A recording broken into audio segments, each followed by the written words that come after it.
Welcome to Our Girl Relationships.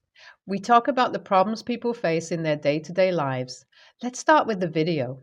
I have always known that I wasn't my husband, Tim's first love, and I was okay with that because he wasn't my first love either. What I didn't know was that the difference between the two of us was the fact that I was indeed over my first love and had fallen in love with him while Tim was still in love with his ex fiance. And his first love, Aria, who had very conveniently left him for the rich jock from undergraduate school. Tim was heartbroken, and that is when we met as friends. Both of us being fresh out of relationships, we were there for each other, but it was only after a couple of years of getting to know each other did we start dating. This wasn't enough for Tim's family, though, because it seemed like they were sort of going through their own process of getting over Aria the moment Tim introduced them to me. Literally 4 years after they had broken up, I was made the barn of all sorts of jokes and compromises to how Aria was better than me. Being the patient, compassionate, naive young girl that I was, I always endured it all with nothing but a smile on my face because, of course, I wanted to impress them, and the fact that Tim would side with me sometimes was more than enough for me. This was my demeanor for the most part of our relationship, even when people told me how much I was letting Tim and his family walk all over me. I would simply just ignore them or would go as far as to argue with them because something inside me thought that my in laws were simply just overprotective over Tim because he hadn't been with anyone except Aria. That was the only explanation that ever made sense to me, and is what I went along with. Thus, with that assumption, I would go above and beyond to show everyone how much I cared for Tim, how much I adored my in laws, and how much I wanted to be a part of them. It was of no avail, though, and eventually, like any sane human would, I'm assuming, I started to lose my temper slowly and steadily. I started questioning Tim on the behavior of my in laws, and of course, Tim didn't like it, and that embarked on an argument filled married life between the two of us. Recently, I reached a point where I was spiraling down deep into depression because of everything that had been going on between Tim and I. So much so that once in the heat of the moment, I got divorce papers. I knew I wasn't going to do it. I was too scared and nervous and just didn't have it in me. So I had set it aside in my bag. Eventually, I found out something that gave me confirmation that I just wouldn't be able to get divorced from Tim. It was my positive pregnancy test. Everything just became blurred for me there onwards because I knew there wasn't any escape from this relationship now, and I just had to make the most I could out of this situation. The fact that Tim seemed so happy when I revealed to him my pregnancy and suggested that we surprise his family when we went out for our yearly vacation gave me a ray of hope that things just might get better. But of course, they didn't. I prepared a small gift box with t shirts for everyone that said future dad, future grandpa, yada yada. And the box also consisted of my positive pregnancy test. I was so excited about it all because even Tim didn't know that this was the surprise I had made. I had prepared everything, and it was the first night of the vacation itself that I was going to reveal the news to everyone until Tim decided that it wasn't going to happen. It was the evening on the first day of the trip itself when he pulled me aside and asked me if I could leave. I was dumbfounded, sort of, because this was very sudden. I asked him if I had done anything wrong, to which he very casually said no and confessed to me the real reason why. Apparently, Aria was going to be there and she was getting divorced from her husband. Tim was quite literally blushing as he confessed all of this to me and told me that he was looking into trying to rekindle things with her. I couldn't believe the sheer audacity of this man. I knew I had to leave if I had even an inch of self respect left inside of me, but before doing so, I left him and his family a little gift in our bedroom, and it was so worth it. I found out all about it the same night itself when my mother in law called me up screaming at me for apparently scaring away area. I mean, what was so scary about finding a pregnancy test? Future dad, t shirt, and divorce papers in a bedroom. Didn't that make their plans of cheating even sexier? I asked the same to my mother in law while laughing. She got very flustered because she knew her son had messed up. Needless to say, my phone has been blowing up like crazy ever since that incident, with everyone calling me all sorts of names and threatening me with all sorts of things because apparently the child that I'm pregnant with cannot belong to Tim. I'm astounded at the audacity of these people, but can't help but question if I was wrong under any circumstances. So, hey, ITA, I have decided that I really need to get out of this place. The comments you guys left were truly eye-opening, as if this was the slap in the face I was looking for. I had truly lost a lot of my self-respect over love because I thought love was all about sacrifices and adjustments. Unfortunately, though, I didn't realize that I was the only one making these sacrifices and adjustments while Tim was using me as a replacement for Aria all this while.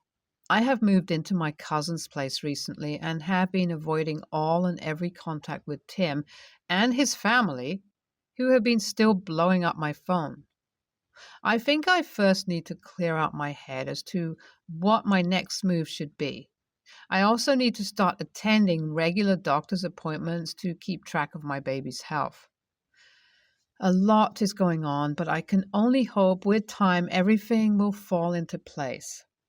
As much as I didn't want to, I met up with Tim because, after all, we had to discuss things. Of course, though, ever since the situation occurred, Tim hasn't changed a single bit and still blames me for everything that happened. I told him that I wasn't interested in all that and wanted to talk about the divorce. That is when he showed me his surprised Pikachu face while having the audacity to ask me if I was being for real about the divorce. This stupid man really thought I was going to take him back after everything he had done and let him have his fantasy with his first love. I put it straight to him, and that is when he blew up at me, telling me that he wanted a DNA test before he would even climb the stairs of the court.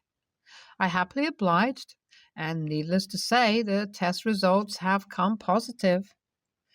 I have realized that this man and his family will never come to a firm agreement that will allow us all to save money, time, and energy. And honestly, at this point, I'm just taking it all as a curse that came with the fact that I decided to marry this man. I will be spending as much money as I possibly can on a good divorce lawyer and fight this case to the best of my abilities because I can't get myself to care for a man that clearly does not care for me or even his own blood. I will keep you guys updated about it all eventually. I had posted on this subreddit exactly a year ago asking you guys for advice about a situation that I was going through with my now ex-husband and ex-in-laws.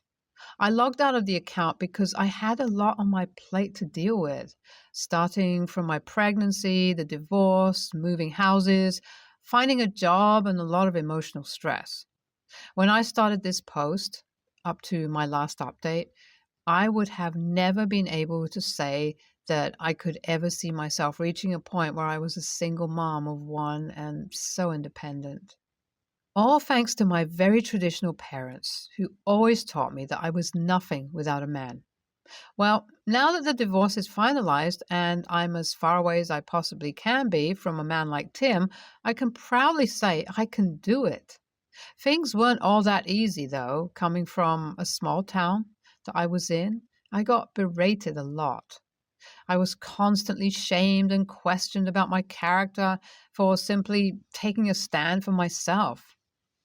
Thankfully, with the support of amazing people like my friends, cousins, and my boss, I was able to stand on my own feet and shut down all the forces that tried to drag me down. Now, owning a small house of my own with the divorce settlement I received and having a job that allows me to give my son the life he deserves, I can happily say that I feel like I'm on the top of the mountain watching Tim and my in laws once again grieving the loss of Aria, who never returned that night after, and also the loss of me. I hope this is an eye opening lesson for a man like Tim who really needs to stop being influenced by his parents, which, unfortunately, I highly doubt he ever will be. Lastly, I hope this post has inspired at least some of you going through a similar situation like mine the importance of having self respect and dignity for yourself. Because trust me, you all are so much more than that relationship tying you down and holding you back from the amazing person you are. Thank you. NTA, Tim is literally being babied by his family. This post makes him look like he has the mental capabilities of a toddler who would do anything for his family's validation. I'm glad OP left and didn't let her son grow up becoming like his dad. NTA, Tim and his family sound deranged, and OP can honestly be so much better than that.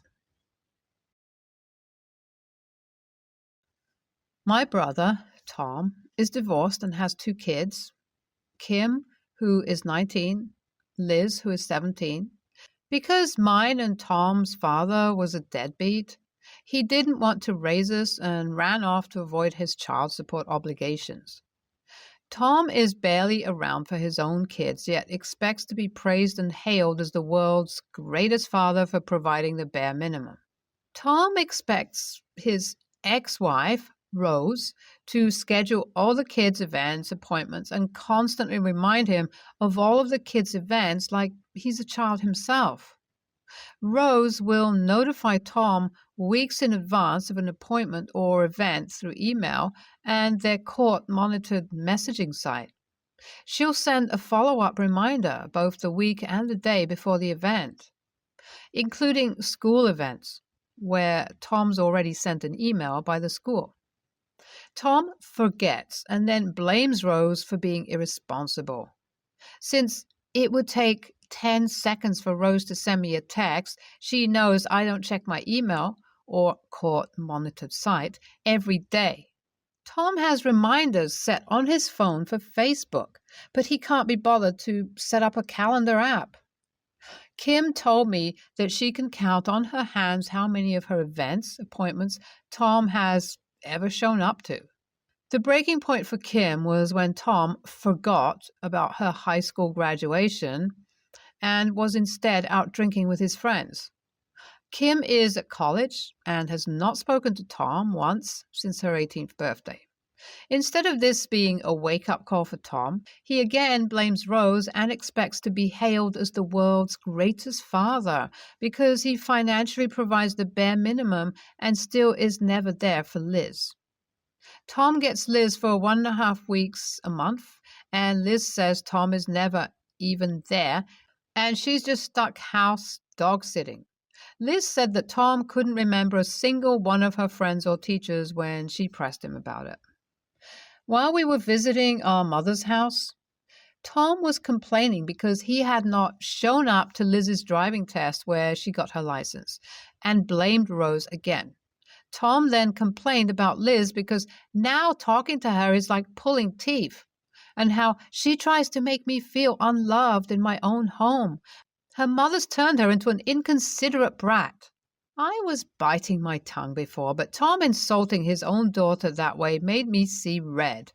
I snapped that, Tom, you're a pathetic excuse for a father. How can you expect people to praise you when you give as few shits about Kim and Liz as our father did about us? Tom screamed his head off, but I left. Several people are calling me an a-hole because, unlike me, Tom was old enough to remember when our father left and I was out of line to essentially throw that trauma in his face. Also, that Tom just didn't have someone to model how a father should act to him, but instead of trying to gently correct him, which I've tried many times in the past, I insulted and used profanity towards Tom. I think everything I said was true and deserved. And no matter what, shitty childhoods don't excuse shitty adult behavior. AITA? Ignore those several people. Every time Tom brags about how great he is, call him on it. Every single time. Once he learns that he can't pull this shit in your presence, he'll probably stop. You're acting as though his statements make your blood boil. Your blood should be boiling. You're on speaking terms with Kim. I hope with Liz too. Cultivate that. Every once in a while, find a way to praise Rosie for her job as a mom. Maybe even you, together with your spouse, if you're married or have a significant other, can send her flowers on Mother's Day if you're in the US. Oh, and NTA. NTA. While you maybe could have dealt with this better and more tactfully, your brother is an a-hole, and sooner or later someone would have said as such to him. Probably one of his kids. So maybe it was better that you got the lash back instead of them. Many folks grow up with deadbeat parents and they become stellar parents because they very much do not want to be like their own were. They do not want their children to experience things that they did. Just because your dad sucked does not give a free pass to be like it too.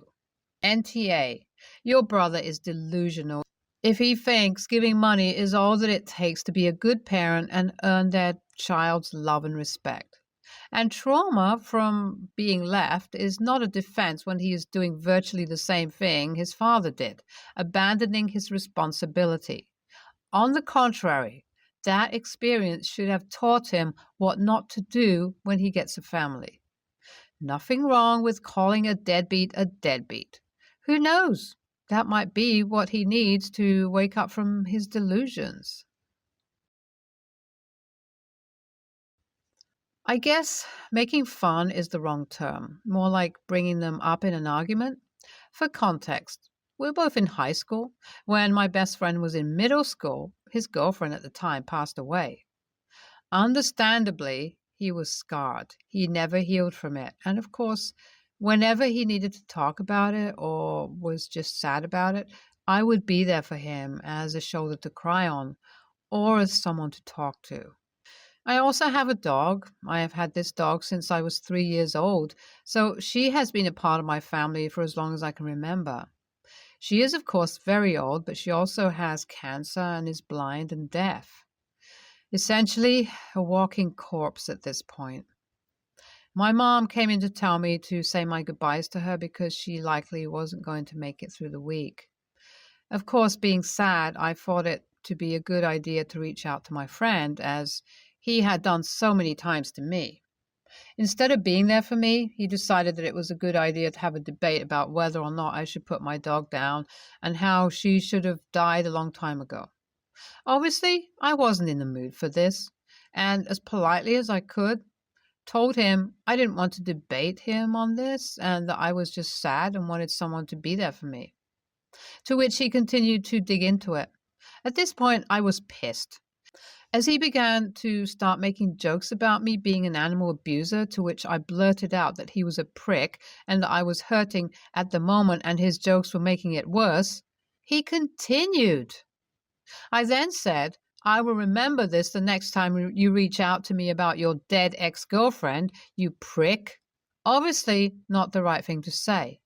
He was at this point furious at me, stating that I was never his friend, that none of my friends liked me, and how he hopes my dog dies violently and painfully and such.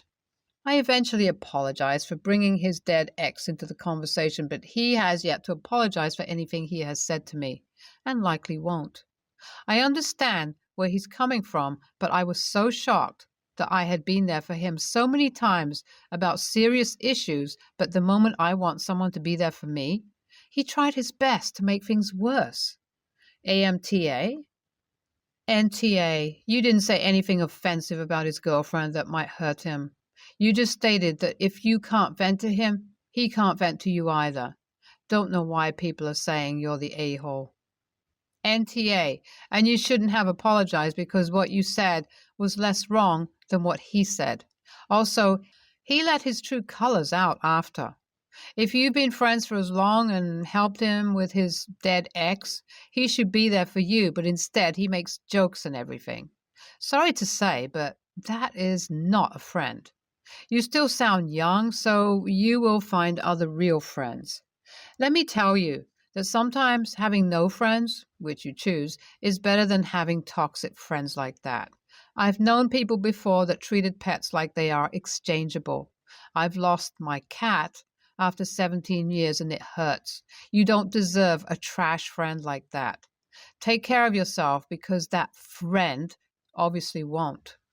Dude, NTA, whether you should have or shouldn't have put your dog down isn't his business. How he treated you is horrible. He should not be cracking jokes like that. I've only once ever cracked a joke when my friend told me her animal died. For one, it was before we met that it died. For two, the way it died was a weird way. And for three, I apologized and I still feel guilty even though I was 12. I don't know how old your friend is, but unless he's a kid, then there's no excuse. And how he went on and on about it is horrible. I'm sorry he did that to you. You did not deserve that at all.